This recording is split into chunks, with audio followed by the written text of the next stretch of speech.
Mathilde had not spoken for 13 years. She took a vow of silence when she was 12 years old, after both her parents died in a fire. Je ne parlerai plus jamais. She found her voice in music and illustration, often combining the two.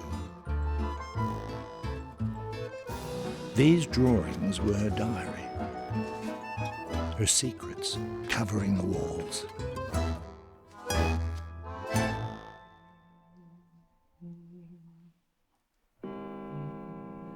Mathilde lived with the most superstitious lady you could ever imagine. Mathilde took part in all the rituals to keep away evil spirits, which sometimes lasted for hours. Madame B had been an opera singer. She retired after multiple audience members died in mysterious circumstances during each of her last 13 performances. She rarely sung anymore, but now expressed her creativity in other ways.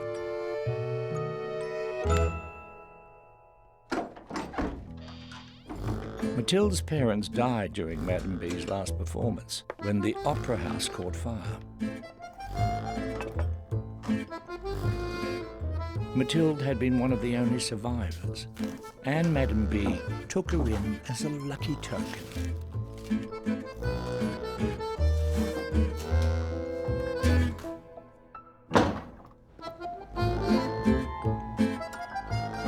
Mathilde made sure that the house was protected from all bad luck.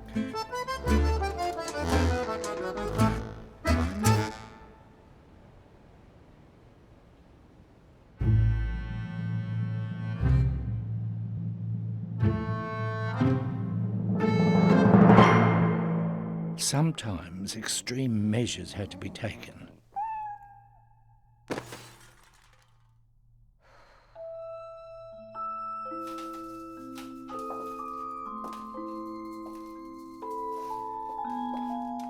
Mirrors were forbidden in case they were to break, other than one, Madame's most prized possession.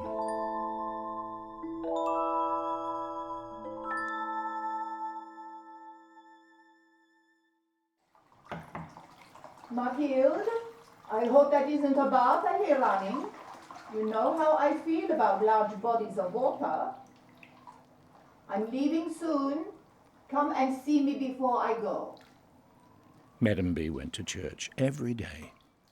Mathilde no longer accompanied Madame B to church after she continued to fall asleep during the ceremonies.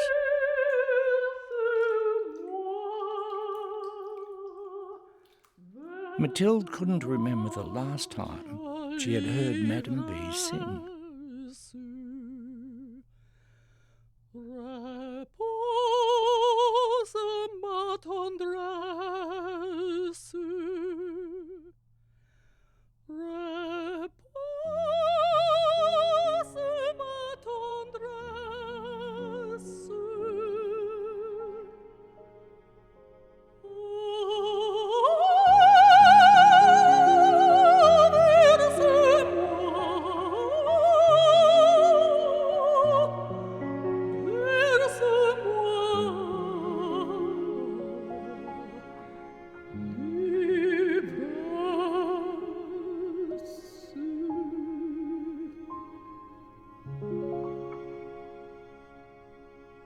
When I look into this mirror, I see what I most desire.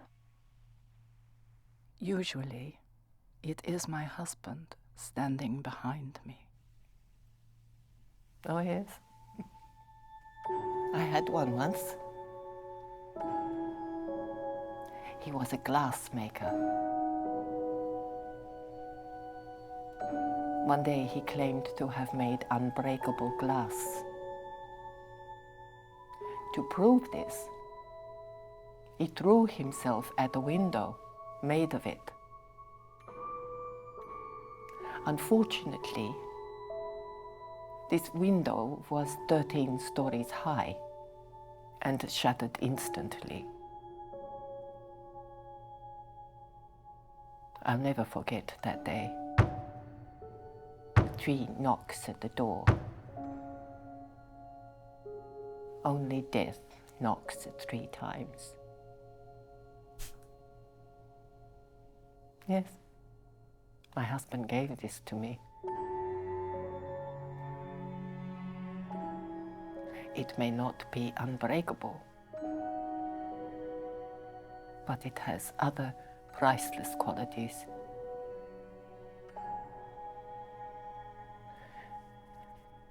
I want to give this to you.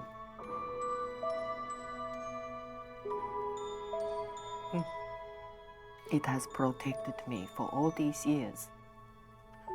And now, it shall do the same for you, my child.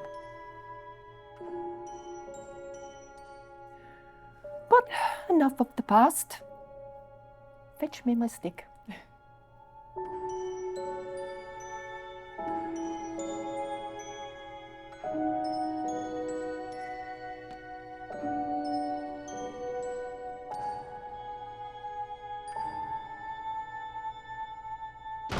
Although Mathilde and Madame B shared a love of music, they had very different tastes.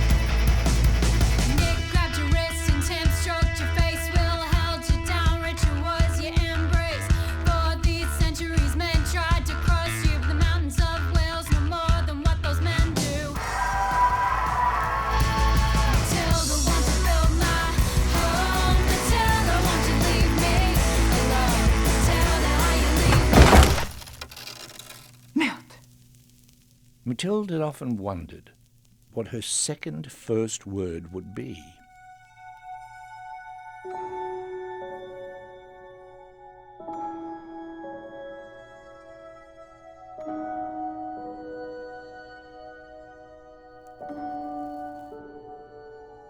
Mathilde wishes he had gone to church.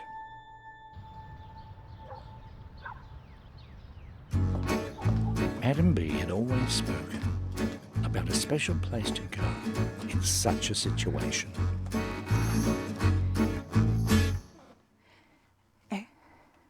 Excusez-moi.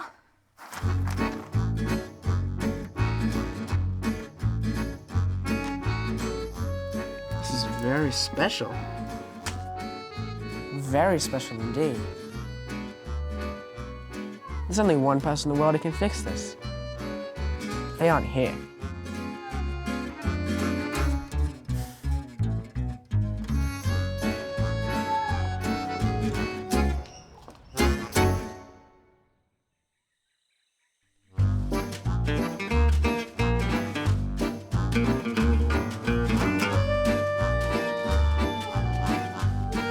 I want you to repeat after me.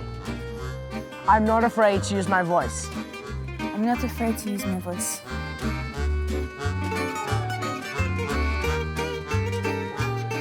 I'm not afraid to use my voice. I'm not afraid to use my voice. I'm not afraid to use my voice. I'm not afraid to use my voice.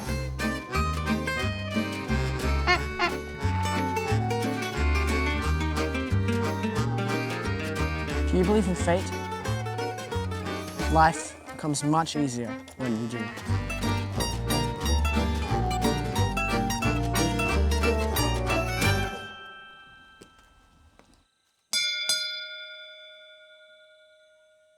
Shouldn't be long.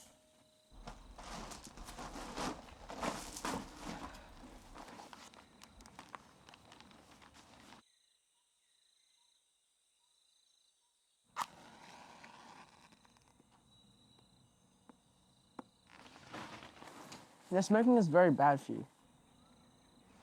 This is decorative.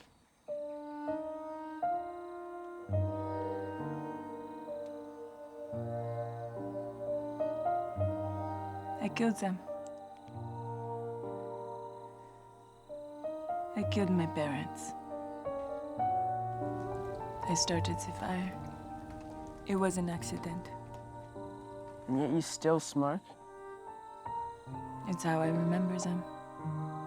How very avant-garde.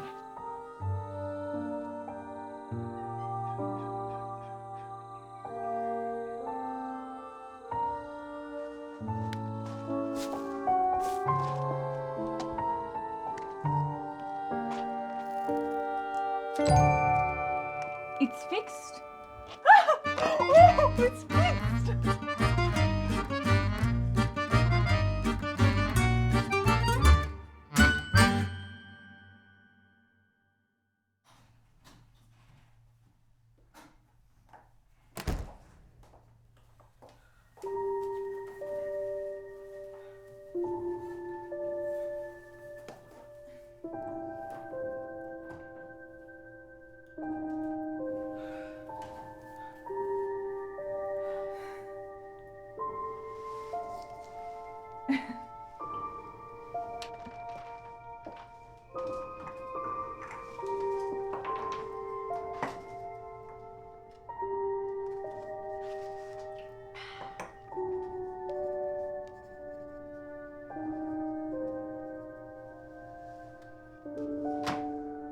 Enough secrets for one day.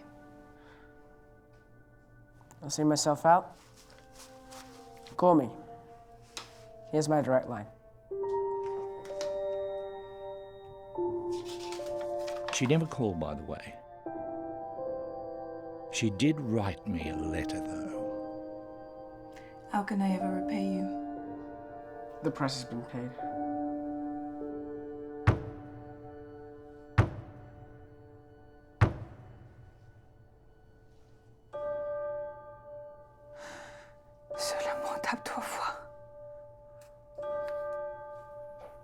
It was exactly at this moment that Mathilde realized Madame B's fate.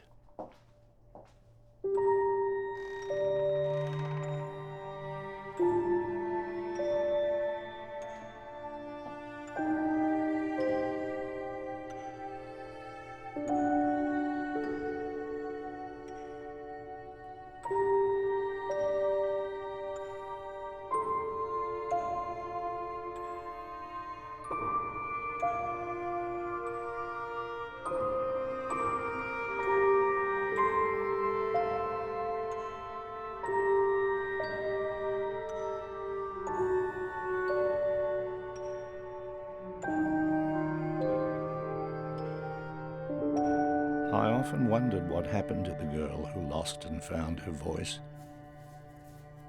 I stopped by occasionally, but no one ever answered the door. Some years later, the door was left ajar. The house was empty, aside from her drawings. Dear Tobias, I know that you will find this one day.